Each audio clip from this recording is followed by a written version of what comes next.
वंदे मातरम। जय हिंद। अभी हमारे सभी बंधुओं ने गुरु पूर्णिमा के शुभ अवसर का लाभ उठाया। राष्ट्रीय स्वयंसेवक संघ की सभी परिकल्पनाओं में से एक परिकल्पना यह भी है कि इस समाज का अंतिम पायदान पर बैठा हुआ व्यक्ति भी गरिमा में जीवन जी सके, राष्ट्र के समुन्नयन में अपना योगदान दे सके।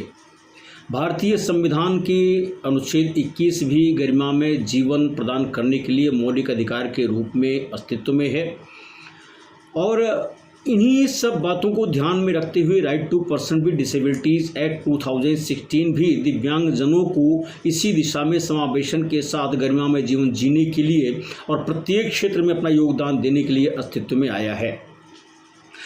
अभी सौभाग्य की बात है कि भारत में वर्तमान प्रधानमंत्री श्रीमान नरेंद्र दामोदर दास मोदी जी संघ के वरिष्ठ प्रचारक भी रहे हैं। उत्तर प्रदेश की बात करें तो यहाँ भी माननीय योगी जी जो मुख्यमंत्री हैं वह भी इन्हीं विचारों के पोषक हैं। वर्तमान में अभी जल्दी ही बिहार में चुनाव होने वाले हैं विधानसभा के, जबकि अगर हम उत्तर प्रदेश की बात करें तो त्रिस्तरीय पंचायतों के गठन के लिए जो मतदाता सूची है और अन्य प्रक्रिया वह अमल में लाई जा रही है, अर्थात जनवरी तक यह भी सब कुछ फाइनल हो करके तब चुनाव की घोषणा हो जाएगी।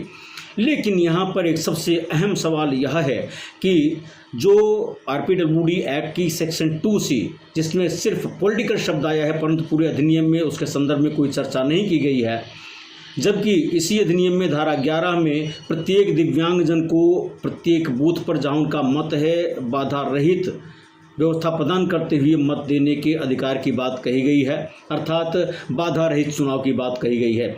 पॉलिटिकल बैरियर और बाधा रहित चुनाव में अंतर है। इस बात को समझते हुए जिस प्रकार से सरकारों ने अन्य के लिए विधानसभा क्षेत्र, पंचायत क्षेत्र, क्षेत्र पंचायत क्षेत्र, ग्राम सभाएं, संसद सीट आरक्षित कर दी है, उसी तरह से दिव्यांगजन के लिए भी 4% की व्यवस्था होनी ही चाहिए। अन्यथा जो भारतीय संविधान बोलता है और यह एक्ट बोलता है उसके इम्प्लीमेंटेशन में कहीं न कहीं बाधा आ जाएगी।